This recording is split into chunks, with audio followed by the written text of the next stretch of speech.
almost feel the kindred spirits of those that had passed through going to freedom. You always had a movement toward freedom because it's natural to want to be free. Rich Newberg reports. Tonight, The Road to Freedom, with contributing reports from Milos Hairston. Preserving Black history in Western New York. This is sacred. My ancestors were here, and they made it possible for us to be here, and our children need to know. Good evening. There are times in history when great movements shape the destiny of a people, a time when passions for an ideal are shared by those willing to devote their lives to that ideal. The abolition of slavery was this kind of a movement, and Buffalo was in the heart of it. 150 years later, a new movement is beginning to take shape, one that preserves history, but also makes it come alive. Sacred places like this untouched area of the Michigan Street Baptist Church, where runaway slaves were hidden, are being protected, allowing us to connect with the past. And people are coming from all over the country to connect with our history, creating a heritage tourism industry that may help shape our economic future. Now, you may not be aware that it's happening, but after tonight, you may begin to understand what others know about us and why they are so eager to experience the road to freedom. Sometime in the water, sweet Jesus, He carried me. To this day, we struggle to understand how a country founded on principles of freedom could have allowed the enslavement of another human being. And before I'll be a slave, I'll be buried in my grave. But only a cause as basic as freedom could have ignited the passions of people willing to risk all for a fellow human being. People whose calling often came from the Almighty. For many times it was through the churches in places like Buffalo where fugitive slaves found comfort and safety on the road to freedom. The Michigan Street Baptist Church still stands as more than just a monument to the abolition movement. It is still an active church, now Pentecostal. Its congregation is very small, but its bishop, whose grandfather was the son of a slave master and a slave, has all the fire and passion of ministers who inspired so many generations before to seek higher ground in their lives. What keeps us coming? What keeps us giving and keeping these doors open, keeping us out of the red, making sacrifices and giving a little more than what we would have given if we were in a larger congregation? Because we realize I'm not doing it for the pastor. I'm not doing it for the officers of the church. And what I'm doing is not in vain. I'm doing it for the Lord. Hallelujah. When I hear that mournful sound. In 1845, blacks who had made their way to Buffalo from the South and settled here built the Michigan Street Church themselves. The first time here something like this had ever been done. It had been built from the ground up. Even some of the early 20th century churches, black churches, were storefronts, or they bought churches that formerly were white churches in their communities. But for a long time, Michigan Street was one of the few black-built institutions in the community, and they took a special pride in that. The church would come to play a vital role in the Underground Railroad. 5 years after it was built, President Millard Fillmore, ironically a Buffalo native, put teeth in the Fugitive Slave Act to try and keep the South from seceding from the Union.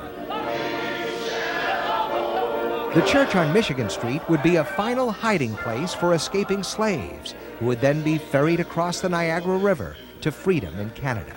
To think about it being a place of security, a place of hope. Hope, that's the main thing, hope. The chains are going to be broken. I'm going to be set free. I'm going to be my own. You see, and I believe this is the thing that identified this church. Some say the church owes its own survival to divine providence. It somehow escaped the wrecker's ball as past members chose to move to new locations rather than tear the old church down. Few will deny there is a living spirit here, a feeling that is overwhelming to those who truly want to connect with history. These walls speak to you. They talk to you. I feel it. I think they're talking through me right now because I feel so proud of this place. It's like, I love this place. You know?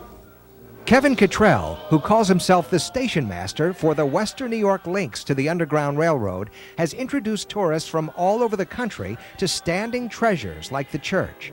His Michigan Street Preservation Corporation had found the money to fix the crumbling roof, but the congregation didn't want it. Cottrell's group also wanted to restore the entire church. All we want to ever do is to be the stewards of this church, which means that our job as stewards of this church is to maintain it, its historical integrity, to raise funds, to restore it, and that's as far as we go. But some members of the congregation are a little leery that their church could become more of a money-making museum than a house of worship. I see tourism as okay. That could be our gift horse, actually, as for outreach for the church, to put the church on the map, to make people aware of it. But at the other side of the coin, we want to be careful that we don't put aside spiritual things and the house of God for just tourism dollars and quite frankly, money and greed. I don't want to hear all of your great dreams and visions and you're doing nothing. Bishop Henderson understands how much the church means to his flock, but also believes help must be accepted in order for the church to survive in this century. We have to come to the bare facts that we can't do it ourselves, that we need help, and we have to recognize the help when God sends it and accept it without any qualms, you know. The future of this old historic church may provide a vision for the future of the city, which may come to depend in part on heritage tourism for its economic revival and perhaps for its very identity. If you do it from the economic point and that's all you see, it doesn't work. But if you're good at what you do and you give your life and your love and your passion into it, then the economic end that derives from that will take care of itself. I believe that.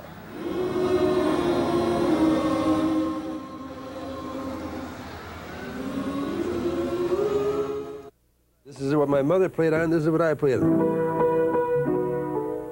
Jesse Nash is taking a walk back in time. He's walking through the home he was born in and recalling childhood memories.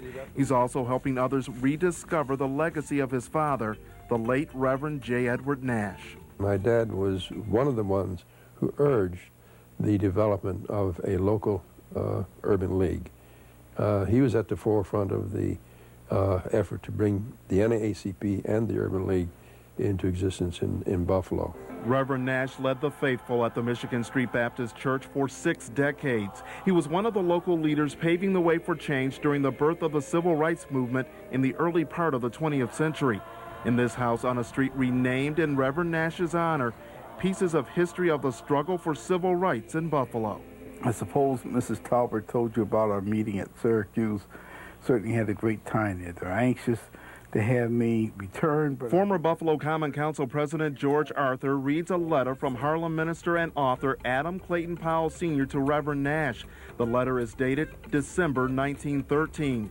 Powell was a prominent figure in the early civil rights crusade. This is, precious. Also discovered here, an announcement for a meeting of the Association for the Advancement of Colored People. Reverend Nash was on the committee. Another find, this letter sent by Reverend Nash to, among others, Booker T. Washington. These are among the hidden treasures of history Arthur and other members of the Michigan Street Preservation Corporation hope to find more of and save, along with the Nash House. it's our only link back to the past. Physical link that we can touch, we can see, and we can come in and read letters.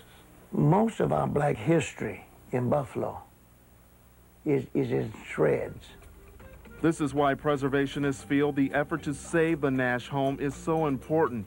It's an effort that has impressed Jesse Nash, who, by his own admission, is modest when it comes to touting his father's legacy. I'm overwhelmed. I'm deeply overwhelmed. Yeah, you know, that's what I was saying the other day. I've never been affected by anything quite like this. The goal is to refurbish this home built more than a century ago and turn it into a museum and research center for people studying black history. Preservationists say this is important because history lives here. From Reverend Nash's bookcases and desk drawers, they hope to find links to other prominent African Americans. People like Buffalo resident Mary B. Talbert, who in the early 1900s championed the Niagara movement, the forerunner of the NAACP in Buffalo. Also, they hope to find a link to W.E.B. Du Bois, who helped lead the push for civil rights. This is my opening up a time capsule of the late 19th and the early 20th century in African American history and also the history of the city of Buffalo. Just how much history is actually here?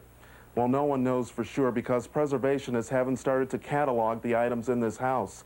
But they will tell you this: their efforts to hold on to pieces of Buffalo's past will lead to a better future for today's children and their children. Well, history is history. And to read it in the book is one thing, but to come and say, I'm standing where history was made, it means a lot. Historians say if we are to move forward, then we must never forget the past.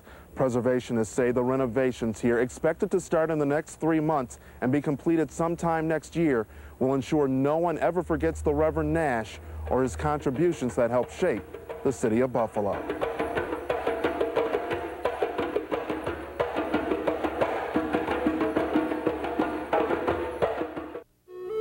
Buffalo's African Americans in the mid-1800s were a proud people.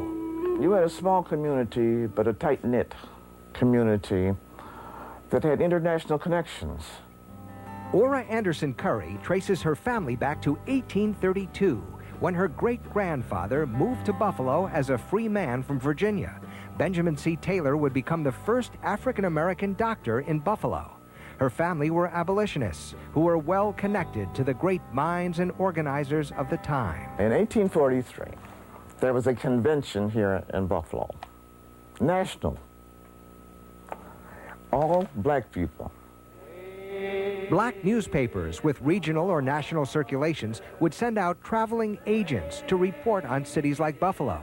Dr. Monroe Fordham remembers reading an old account of an agent from a newspaper called The Colored American. He said that Buffalo was one of the most prominent, upstanding, progressive black communities that he had come across. There was an organization to help ferry people across the lakes to Canada. And here, at the foot of Ferry Street, a group called the Buffalo Quarters Historical Society reenacts the crossing of the Niagara River every summer. Its founders had connected spiritually with the freedom movement. All of a sudden, I was engulfed by this history. We have so much history here that people don't even know about. Because it is international, the landing is in Fort Erie, word has gotten out far beyond Western New York borders, as far away as England. Yet Buffalo has yet to connect in a big way. Yes, truthfully, it has taken off, but not in this vicinity. The attention is at a distance. At Broderick Park, where the reenactment takes place, and where the river crossing is at one of its narrowest points in the region, there are plans in the works to make this place into a living memorial, complete with an amphitheater, reflecting pool, and memorial walkway, honoring everyone connected with the Underground Railroad. This was not done by blacks alone. This was a humanitarian effort. We need each and every one of you now. People will be able to buy bricks with personal inscriptions that will be laid into the park. We thought the best way to get the community involved was to give them an opportunity to put their name in this historical setting in some way. After the bounty hunters left and the marshals left and they didn't find anybody, your next stop would have been to come here.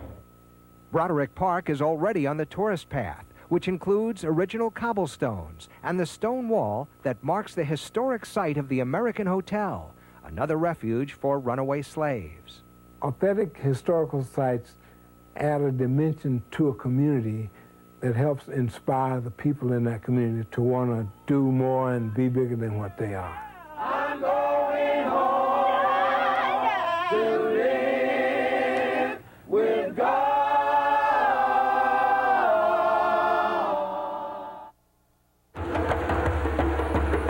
Sometimes a simple marker would guide Harriet Tubman and the runaway slaves on their road to freedom.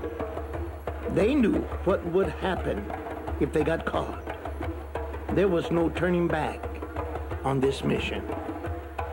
A mission of people going underground through the Quakers, through churches, through houses, and it's important that they know that the history of Harriet Tubman. Harriet Tubman.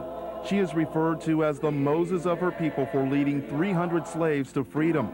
She was a conductor on the Underground Railroad, which ran through Buffalo en route to Canada. Today, Tubman's accomplishments are front and center. You know, it makes me really feel great because growing up, the only people who really knew about Harriet Tubman was her family. Arlene Olden is one of Buffalo's living links not only to black history, but the history of this nation. Olden is the great-grandniece of Harriet Tubman. I think our children need to be taught more about their own history, where their people came from. Harriet Tubman's legacy and link to Buffalo are very visible today. Behind me is Michigan Avenue, which has been designated Harriet Tubman Way. And now one of the city's oldest churches is also planning to honor the Underground Railroad's most famous conductor.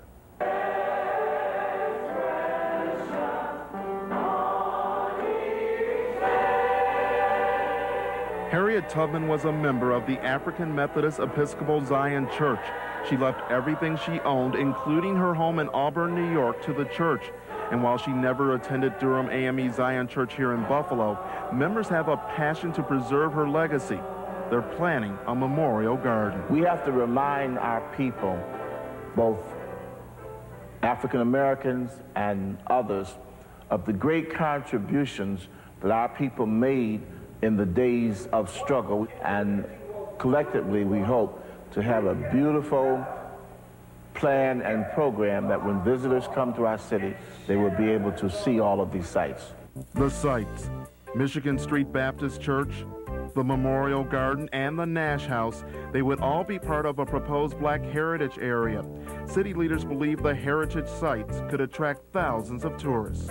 Because the story of Harriet Tubman cannot be told without the Canadian connection. We all know that, right? The Freedom Trail moves seamlessly from Buffalo into Canada. Many African Americans ended up here in St. Catharines. St. Catharines, home of the British Methodist Episcopal Church.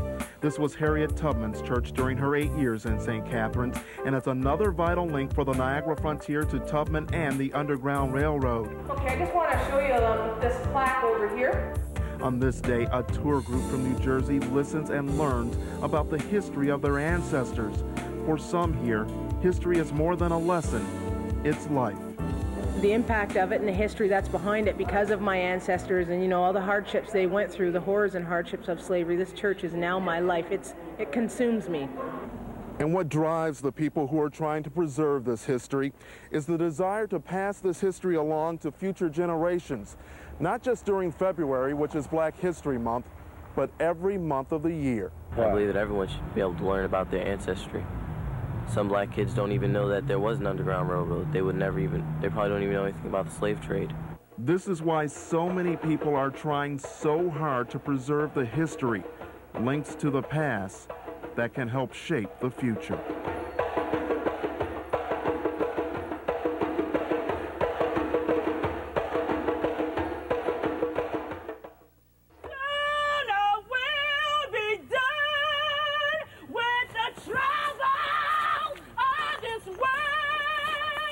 In Niagara County, you can travel the backwoods and creeks, tracing the paths of runaway slaves. People come here and they say, I want to see the Underground Railroad. And this is when I say, there it is.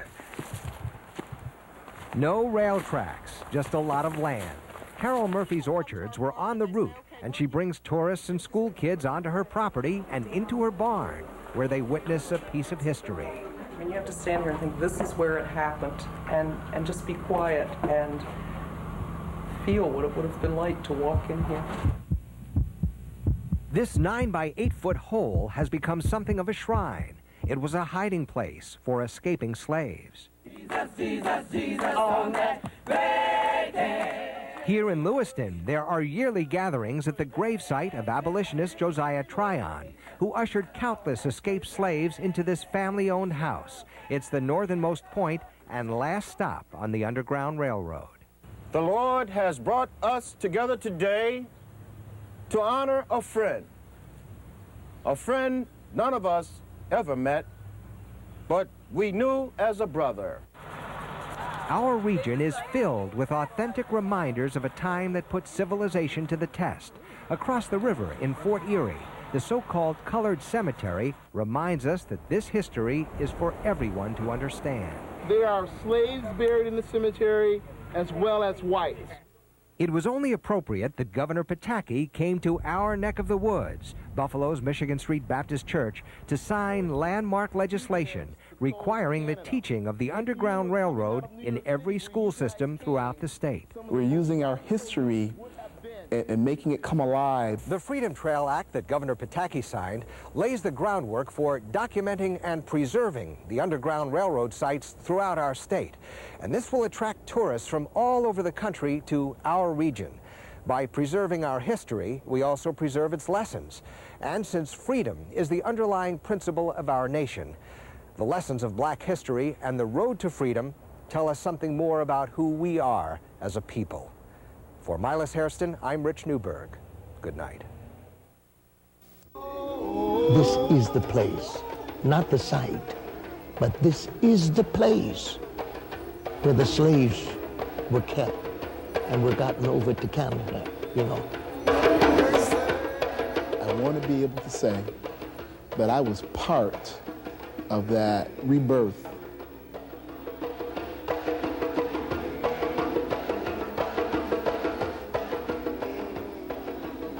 They're divinely inspired. They're motivated by a reason that's bigger than politics, that's bigger than anything you can put your finger on.